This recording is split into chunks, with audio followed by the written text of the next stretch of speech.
بسم اللہ الرحمن الرحیم الحمدللہ رب العالمین والصلاة والسلام علی سید المرسلین وعلی آلہ وصحبہ اجمعین۔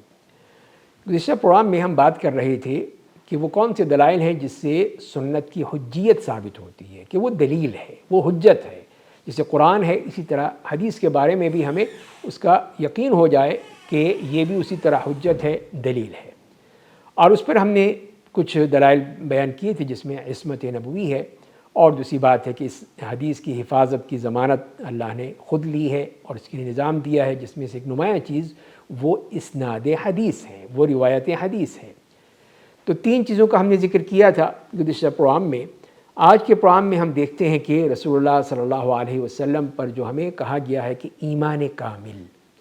یہ بھی ایک طرح سے حجت ہے، اس لیے کہ جب ہمارا ایمان ہے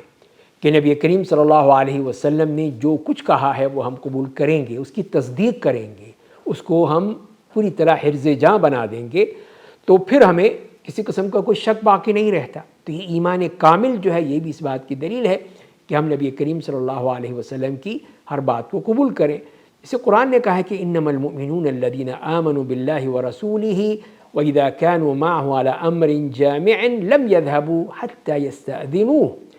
کہ بے شک مومن وہی ہیں جو اللہ پر ایمان لائے، اللہ کے رسول پر ایمان لائے، اور جب وہ آپ کے ساتھ ہوتے ہیں کسی اہم بات میں، اہم مسئلے میں، جب آپ کے ساتھ بیٹھے ہوتے ہیں اس وقت تک جاتے نہیں جب تک کہ اجازت نہ لے لیں۔ تو یہ ہے اصل ان کا معاملہ، اور یہی اسی اطاعت کا تقاضا ہے کہ وہ رسول اللہ صلی اللہ علیہ وسلم کی ہر بات پر پوری طرح عمل کریں، اور اب بغیر اجازت آپ کو چھوڑ کر نہ جائیں، آپ سے باہر نہ جائیں، بلکہ پوری طرح آپ کی بات کو سنیں۔ تو یہی ہے کہ یہ ایمان کامل ہی کی دلیل ہے کہ جتنا پختہ ایمان ہے، جتنی وہ کاملیت کے ساتھ وہ یہ کام کر رہے ہیں، تو اس کے بغیر تو گزارا ہو نہیں سکتا ہے۔ تو لہذا صحابہ کرام پھر نبی کریم صلی اللہ علیہ وسلم کی ہر ایک بات پہ، حتیٰ کہ اشارے کا بھی خیال رکھتے تھے، آپ کے چہرے کے جو رنگ متغیر ہوتا اس کو بھی خیال رکھتے تھے کہ اس میں آپ اس وقت غصے میں ہیں یا ناراضگی میں ہیں یا آپ خوشی میں ہیں، کس حالت میں ہیں، سب وہ اس کو نوٹ کرتے تھے۔ اور پانچویں بات یہ ہے کہ نبی کریم صلی اللہ علیہ وسلم کا یہی وظیفہ نبوت ہے۔ آپ صرف یہ تو نہیں ہے کہ قرآن لائے اور ہمیں دے کے چلے گئے، ایسا تو نہیں ہے، یہ تو ایک ڈاکیہ یہ کام کرتا ہے، نہیں، آپ کو تو وظیفہ نبوت یہ بتا دیا گیا کہ یہ کچھ آپ نے کرنا ہے۔ جیسے قرآن نے کہا کہ لقد من اللہ علی المؤمنین اذ بعث فیہم رسولا من انفسہم یتلو علیہم آیاتہ ویزکیہم وَيُعَلِّمُهُمُ الْكِتَابَ وَالْحِكْمَةَ وَإِن كَانُوا مِن قَبْلُ لَفِي ضَلَالٍ مُبِينٍ۔ تو یہ آیت قرآن کریم میں کئی جگہ پر آئی ہے مختلف سیاق کے صورت میں، کہ جس میں یہ فرمایا کہ اللہ تعالیٰ نے یہ احسان کیا ہے مومنوں پر کہ جب کہ بھیجا ہے ایک رسول انہی میں سے، تو جو وہ کام کرتا ہے وہ کیا ہے وہ بتا دی۔ یتلو علیہم آیاتہ، کہ آیات کی تلاوت کرتے ہیں، پہلا ان کا عمل یہ ہے۔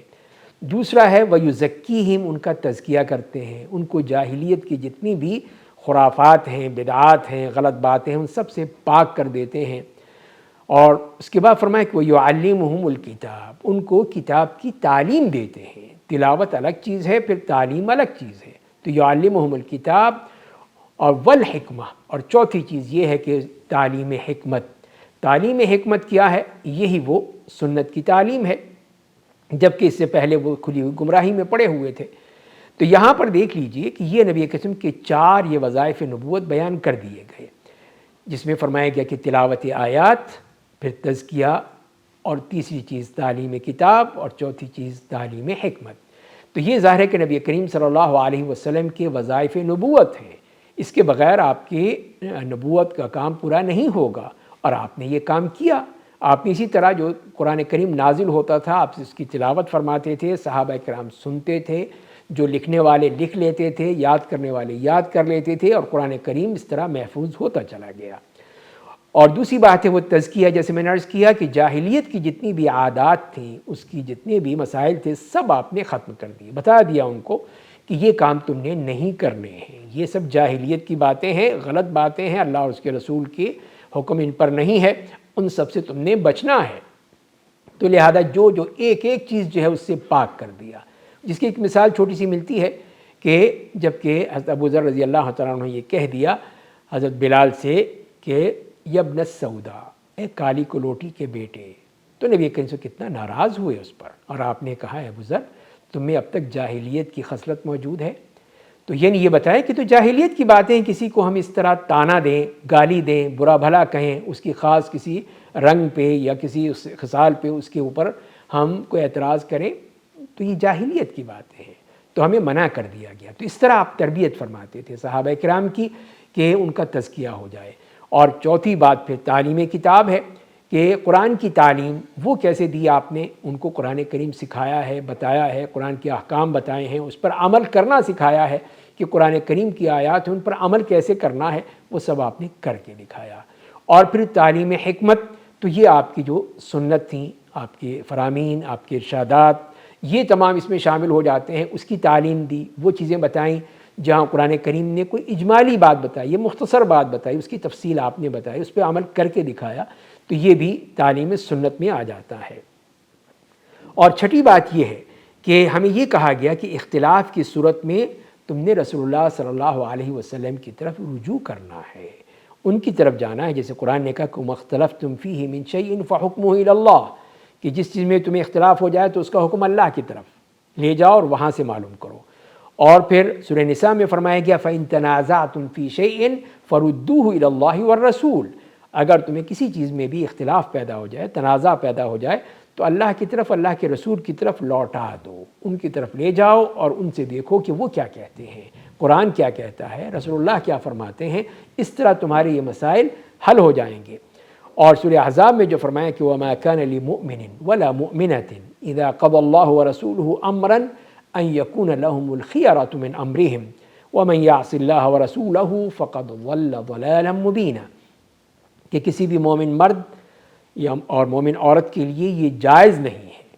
ہو نہیں سکتا ہے کہ جب اللہ اور اس کے رسول کوئی فیصلہ کر دیں کہ ان کے لیے کسی قسم کا اختیار باقی رہے اس معاملے میں، کوئی آپشن باقی رہے کہ نہیں یہ بھی کر لو وہ بھی کر لو، نہیں، ایسی بات نہیں۔ جب کہ فیصلہ آ گیا، وہی سپریم اتھارٹی ہے، جب ایک سپریم کورٹ سے فیصلہ آ جاتا ہے، اس کی مخالفت نہیں ہو سکتی، تو اللہ اور اس کے رسول کی جو سپریم اتھارٹی ہے اس سے بھی بڑھ کر ہے، تو ان کی طرف سے فیصلہ آ جائے تو ایک مومن مرد اور ایک مومن عورت کیسے کہہ سکتے ہیں کہ نہیں ہم نہیں مانتے، یہ ہو نہیں سکتا ہے۔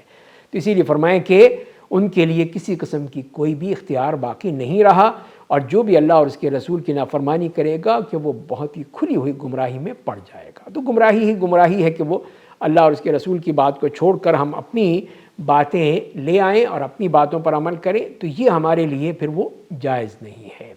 اور اسی لیے پھر ہمیں کہہ دیا گیا کہ جو بھی حدیث آئے اس میں ہمیں اس بات کا خیال رکھنا چاہیے کہ پہلی بات تو ہے کہ اس کی حجیت پہ ہمیں یقین ہونا چاہیے، ہمیں ماننا پڑے گا کہ یہ حجت ہے، دلیل ہے، لہٰذا ہم لیں گے۔ صرف یہ کہہ دیتے ہیں بعض لوگ یہ قرآن میں سے بتا دیں، قرآن کیا کہتا ہے، ٹھیک ہے ہم قرآن میں سے بتائیں گے، لیکن سنت بھی تو حجت ہے، تو اسی لیے پھر ہمیں مکمل یقین ہونا چاہیے۔ اور دوسری بات یہ ہے کہ وہ حدیث استنادی طور پر بالکل ثابت ہو، صحیح ہو،